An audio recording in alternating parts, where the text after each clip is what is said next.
ప్రారంభించాము. ఇవాళ ఏ స్థాయికి ధ్యానం ప్రారంభించాము. తర్వాత మనం నిత్యము సత్సాంగత్యం ప్రారంభించాము. ఇంకా చేశాము భగవద్గీత 40 శ్లోకాలు చదవడం అంటే తర్వాత తెలుస్తుంది. 40 శ్లోకాలు చదువుతావా? ఇవాటి నుంచి కాదు, నెక్స్ట్ మనం ఈ శ్లోకాల్లో సారాంశం చెప్పారు మిత్రుడు. నాకేమీ తెలియదు అని, కానీ సారాంశం అంటే ఆయనకి తెలుసు. ప్రహ్లాదుడు ఏమంటాడంటే, గురువుగా నేనేమైనా చదివించారా అంటే చదివించారన్న. ఏం చదివించారంటే, నన్ను చదివించిన గురువులు అని చెప్తూ చదువులలోన మర్మమెల్ల చదివితే తండ్రి అంటాడు. ఎంత చదివితే ఎవరికి కావాలి, కానీ ఆ చదువులో ఉన్నటువంటి మర్మం తెలిస్తే అది నిజమైన చదువు. మనం ఎన్ని పుస్తకాలు చదివామో అన్నది వేరు.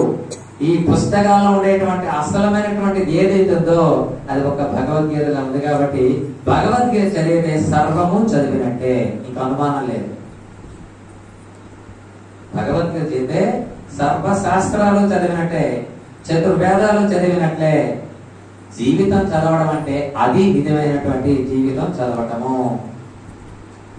జీవితం సగంలో ముగించుకోవడానికి వీల్లేదు. అంటే మానవుడిగా పుట్టినందుకు ప్రతి ఒక్క వ్యక్తి ఏదైతే జయించాలో అది ఏకైక మార్గము ఆధ్యాత్మికత. ఆధ్యాత్మికత మార్గము ధ్యానము. ధ్యానము ద్వారా జ్ఞానము. ఆ జ్ఞానం అనేది భగవద్గీతలో మాత్రమే ఉంది. అందుకే మిత్రుడు చెప్పాడు, ఇది 3 స్థాయిలు భగవద్గీత. మొదటి ఏంటి? కర్మయోగము. కర్మ అంటే మనందరికీ చెప్పాం, మనమంతా కర్మలు చేస్తున్నాం కదా. కర్మ అంటే పని. అందరూ కర్మలు చేస్తున్నాం. ఎవరి తర్వాత కర్మలు వాళ్ళు చేస్తున్నాం. కర్మల తర్వాత భక్తి. భక్తి లేని వాళ్ళు ఎవరు ఉన్నారండి? భక్తి అనేది అందరిలోనే ఉంటేనే ఇక్కడికి వస్తాం. లేకపోతే భక్తి లేకపోతే నాస్తికులుగా ఎక్కడో ఉంటారు. ఒక్కొక్క స్థాయిలో భక్తులు ఉంటాయి. భక్తి తర్వాత ఏంటి అంటే ఏమిటది? యోగము. భక్తి యోగము. భక్తి తర్వాత యోగము కావాలి. యోగము అంటే కలయిక. కలయిక అంటే భగవంతుడితోటి మనం కలయికకి చివరి ప్లేస్ ఏదంటే యోగము.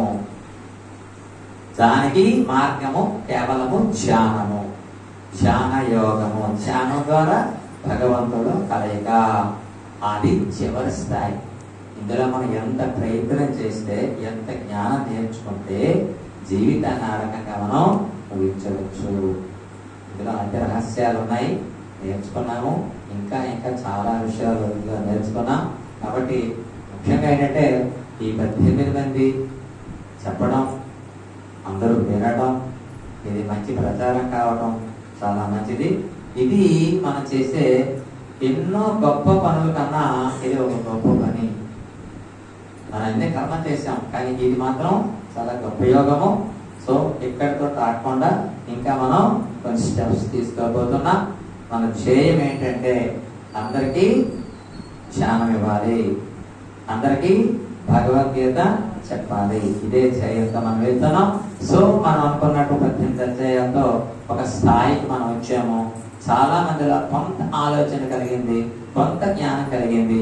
కానీ ఏదైతే నేర్చుకున్నామో ఇవాళ నుంచి కనీసం నాలో ఈ లోపం ఉంది, ఈ లోపాన్ని నేను సరిదిద్దుకొని మంచి మార్గంలో వెళ్తామని ఈ క్షణంలో మీరు అందరూ ఒక ఆలోచన చేసుకోండి.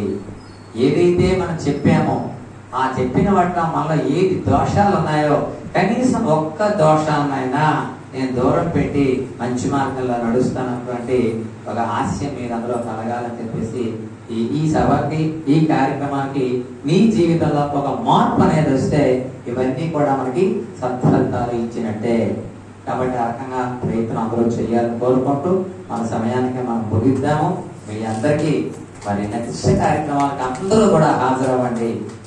ఇక్కడ మనిషిగా పుట్టడమే గొప్పతనం, తర్వాత దక్కినవన్నీ కూడా వేరు. ఇక్కడ అందరూ కామన్, అందరూ ఆత్మస్వరూపులే, అందరూ ఆత్మస్వరూపులమే. కాబట్టి అందరము ఒక్కటే. ఇక్కడ ఏ రకమైనటువంటి భేదము లేదు లేదు లేదు. కాబట్టి ఆ రకమైనటువంటి జ్ఞానంతో భవిష్యత్తులో మనం గతంలో అనుకున్నటువంటి మంచి కార్యక్రమానికి ముందు వెళ్దామని తెలియజేసుకుంటూ మీ అందరూ కూడా ఈ రకమైనటువంటి మార్గంలో వచ్చినందుకు, మనం అంతా కలిసి వెళ్తున్నందుకు ధన్యవాదాలు తెలియజేసుకుంటూ అటు అవకాశం ఇచ్చినందుకు తెలియజేసుకుంటూ ఈరోజు